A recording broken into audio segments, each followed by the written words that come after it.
বিশ্বনাথ জিলাৰ আমাৰ সাংবাদিক বন্ধুসকল আপোনালোক আটাইকে মই সদৌ অসম ছাত্ৰ সন্থাৰ তৰফৰ পৰা অভিনন্দন আৰু নমস্কাৰ জনাইছোঁ। অনাগত দিনত আপোনালোকৰ সকলোৰে দিনবোৰ ভাল হওক, মংগলময় তাৰ কামনা কৰিছোঁ। আজি আমি বিশ্বনাথ জিলাৰ বেদেতিত অৱস্থিত আমাৰ অমীয় ভৱনত আমি এখন বিশেষ প্ৰতিনিধি সভা অনুষ্ঠিত কৰোঁ। এই প্ৰতিনিধি সভাৰ মূল উদ্দেশ্য আছিলে মোৰ ব্যক্তিগত বিশেষ কাৰণবশতঃ মই সন্থা মজিয়াৰ পৰা অব্যাহতি ল'ব বিচাৰিছোঁ। সেয়েহে আজি আমাৰ বিভিন্ন জিলাৰ প্ৰতিনিধিসকলক আমি নিমন্ত্ৰণ জনাই আজি সভাখন অনুষ্ঠিত হয়। সভাখনত সিদ্ধান্ত গ্ৰহণ কৰা হয় আৰু এখন নতুন সমিতি গঠন কৰা তেওঁলোকে পোষকতা কৰে। মই 2005 চনৰ পৰা সদৌ অসম ছাত্ৰ সন্থাৰ লগত জড়িত হৈ আছিলোঁ আৰু 2011 চনত মোক সদৌ অসম ছাত্ৰ সন্থাৰ কেন্দ্ৰীয় সাধাৰণ সম্পাদক হিচাপে অধিৱেশনত মোক দায়িত্ব অৰ্পণ কৰিছিল। সেয়েহে মই আজি অব্যাহতিৰ সময়ত মোক যিসকল অগ্ৰজে প্ৰাক্তন সভাপতি শ্ৰী অজন্ত কুমাৰ বৈশ্য, টংকেশ্বৰ দাস, জীৱন চন্দ্ৰ দাস, উত্তম কুমাৰ দাস, মই তেওঁলোকক পোনপ্ৰথমে ধন্যবাদ জ্ঞাপন কৰিছোঁ। তেওঁলোকে মোক এটা দীঘলীয়া সময় অনুসূচিত জাতি ছাত্ৰ সন্থাৰ সেৱা আগবঢ়াবৰ কাৰণে, অনুসূচিত জাতি ৰাইজৰ হৈ সেৱা আগবঢ়াবৰ কাৰণে তেওঁলোকে মোক যি সুযোগ দিলে, যি তেওঁলোকে দিহা পৰামৰ্শ দিলে, তাৰ কাৰণে মই তেওঁলোকক কৃতজ্ঞতা জ্ঞাপন কৰিছোঁ। আৰু এই দীঘলীয়া সময়খিনিত সাধাৰণ সম্পাদকৰ দৰে গুৰু দায়িত্ব পালন কৰি যাওঁতে, জাতিটোৰ হৈ বিভিন্ন ক্ষেত্ৰত কাম কৰি যাওঁতে, সেৱা আগবঢ়াই যাওঁতে মোক বিভিন্ন জিলাৰ, আমাৰ যোৰহাট জিলাৰ সভাপতি দেৱপ্ৰসাদ হাজৰিকা, সাধাৰণ সম্পাদক মৃদুল কুমাৰ দাস, বিশ্বনাথ জিলাৰ সভাপতি নীলোৎপল দাস, তুলতুল দাস, ধেমাজি জিলাৰ সভাপতি চন্দন দাস, সাধাৰণ সম্পাদক ৰতন দাস, আমাৰ লখিমপুৰ জিলাৰ ঋতু দাস, আমাৰ মঙলদৈ অংকুৰ বনিয়া, দীপজ্যোতি বৈশ্য, মৰিগাঁও লক্ষ্যজ্যোতি হাজৰিকা, নগাঁও ৰাহুলদেৱ বৰদলৈ, ডিব্ৰুগড় ত্ৰিদীপ দাস, ৰঞ্জন দাস, আমাৰ এইসকল সমূহ আমি সভাপতি সম্পাদক আমি ধন্যবাদ জ্ঞাপন কৰিছোঁ। আৰু আজি আমি এই নতুন সমিতিখন আপোনালোকৰ ওচৰত পাঠ কৰি দিব ওলাইছোঁ। আশা ৰাখিছোঁ এই নতুন কমিটিখনে অনাগত দিনত অনুসূচিত জাতিৰ ৰাইজৰ হৈ সেৱা আগবঢ়াই যাব। নিস্বাৰ্থভাৱে এটা অৰাজনৈতিক ছাত্ৰ সংগঠন হিচাপে তেওঁলোকে জাতিটোৰ বিভিন্ন সমস্যালৈ চৰকাৰৰ দৃষ্টিগোচৰ কৰাব আৰু অনাগত দিনত এক শক্তিশালী তেওঁলোকে ভূমিকা গ্ৰহণ কৰিব। অনুসূচিত জাতি ছাত্ৰ ছাত্ৰীৰ শৈক্ষিক দিশত তেওঁলোকে নজৰ ৰাখিব। অনুসূচিত জাতি অধ্যুষিত অঞ্চলত শিক্ষা ব্যৱস্থাত তেওঁলোকে গুৰুত্ব আৰোপ কৰিব। অনুসূচিত জাতি নিবনুৱাসকলৰ হৈ তেওঁলোকে যাতে অনাগত দিনত তেওঁলোকৰ পদক্ষেপ গ্ৰহণ কৰিব, সেই আশা মই মনত ৰাখিছোঁ। তেওঁলোকৰ ওচৰত মই অনুৰোধ জনাইছোঁ, আহ্বান জনাইছোঁ যাতে অনাগত দিনত তেওঁলোকে অনুসূচিত জাতি ছাত্ৰ সন্থাৰ নিষ্ঠা আৰু দায়িত্ব সহকাৰে তেওঁলোকৰ কৰ্তব্য পালন কৰে। মই দেৱকুমাৰ দাস, সাধাৰণ সম্পাদক সদৌ অসম অনুসূচিত ছাত্ৰ সন্থাৰ। বৰ্তমান মই আজি বিদায় মাগিছোঁ আজি বিশেষ প্ৰতিনিধি সভাত। গতিকে নতুন সমিতিখন মই পাঠ কৰি দিব ওলাইছোঁ। মুখ্য উপদেষ্টা ভগীৰথ হাজৰিকাৰ আমাৰ সভাপতি আছিল তেওঁ, তেখেত আমাৰ মুখ্য উপদেষ্টা দায়িত্ব দিছোঁ।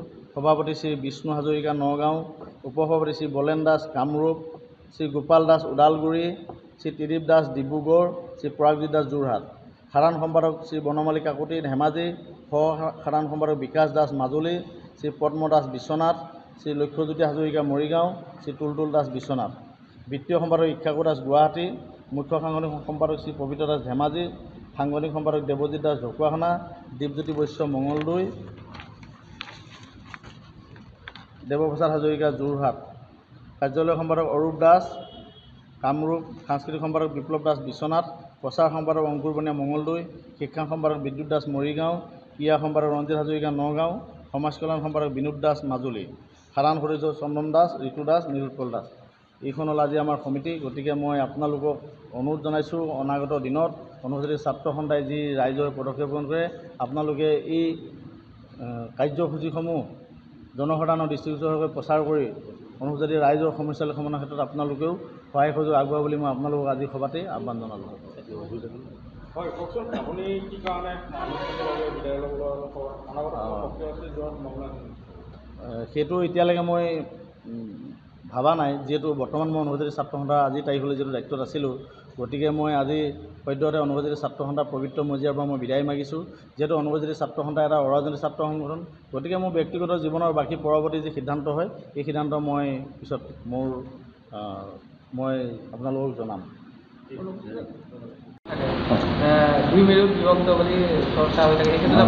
চাওক, আজি অনুসূচিত ছাত্ৰ সন্থাই 2011 চনত মঙলদৈ চিপাঝাৰত যি অধিৱেশন অনুষ্ঠিত কৰিছিলে, তাতে এই অভাজনক সাধাৰণ সম্পাদক হিচাপে দায়িত্ব অৰ্পণ কৰিছিলে। আৰু এই অভাজনে তেতিয়াই পৰাই আমাৰ জিলা সমিতি বিভিন্ন বিষয়ববীয়াৰ লগতে অনুসূচিত ৰাইজৰ দিহা পৰামৰ্শ, সৰ্বসাধাৰণ ৰাইজৰ দিহা পৰামৰ্শ, সহায় সহযোগৰ মাধ্যমেৰে অনুসূচিত জাতি ছাত্ৰ সন্থাই সেৱা আগবঢ়াইছোঁ। অনুসূচিত জাতিৰ বিভিন্ন সমস্যাৰ লগত মাত মাতি আহিছোঁ। বৰ্তমানে আপোনালোকে আহিছে অসমত অনুসূচিত জাতিৰ ৰাইজৰ ওপৰত কি ধৰণে চৰকাৰে কি ব্যৱস্থা গ্ৰহণ কৰিছে, কি দৃষ্টি নিক্ষেপ কৰিছে। আপোনালোকে জানে যে অনুসূচিত জাতি ৰাইজে আজি বিভিন্ন সমস্যাৰ মাজত সন্মুখীন হ'ব লাগিছে। চৰকাৰে অনুসূচিত জাতি ৰাইজক মাহীয়ে চকুৰে চাইছে। আজি 33খনকৈ তেওঁলোকে অসমৰ বিভিন্ন জাতি জনগোষ্ঠীৰ উন্নয়ন তেওঁলোকে পৰিষদ গঠন কৰিলে, কিন্তু আজি অনুসূচিত জাতি ৰাইজৰ কাৰণে তেওঁলোকে অনুসূচিত জাতি উন্নয়ন পৰিষদ গঠন নকৰিলে। আনকি অনুসূচিত জাতিৰ নামত অহা কোটি কোটি টকা তেওঁলোকে পেঞ্চিল, চিলট, তেওঁলোকে খেলাৰ সামগ্ৰী, উমলা ঘৰৰ বস্তু দি তেওঁলোকে দায়িত্ব সামৰি অনুসূচিত জাতি ৰাইজক তেওঁলোকে আৰ্থিকভাৱে তেওঁলোকে শোষণ আৰু লুণ্ঠন চলাই আহিছে। এই ক্ষেত্ৰত অনাগত দিনত অনুসূচিত জাতিৰ যিখন ছাত্ৰ সন্থা আজি সভাই গঠন কৰিছে, এই সভাখনে এই বিষয়সমূহত মাত মাতি যাব। বিগত কাৰ্যসূচীসমূহৰ দৰে তেওঁ কাৰ্যসূচী তেওঁলোকে গ্ৰহণ কৰিব। আপোনালোকে জানে যে অসমৰ অনুসূচিত জাতি বনিয়া, হীৰা, নমশূদ্ৰ এই লোকসকলে বৰ্তমানেও সামাজিক বৈষম্যতাৰ আওতাত তেওঁলোকে জীৱন নিৰ্বাহ কৰিবলগা হৈছে।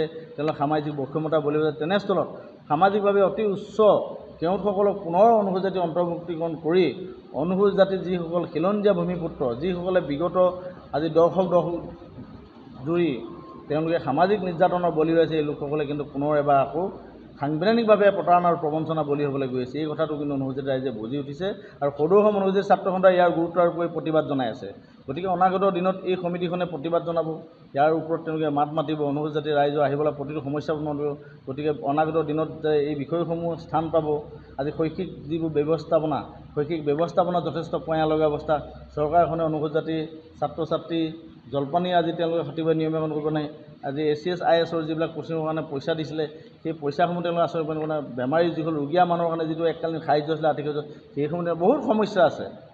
বিজেপি চৰকাৰখনে ইমানেই বৰ্তমান সাংসদ চৰকাৰখনে ইমানেই তেওঁলোকে অনুসূচিত লোকক নিৰ্যাতন চলাইছে যে আপোনালোকক লিষ্ট তালিকা দি শেষ কৰিব নাই। গতিকে আমি এটা কথা ঠিক, আমি সদায় চৰকাৰ বিৰোধী পক্ষ।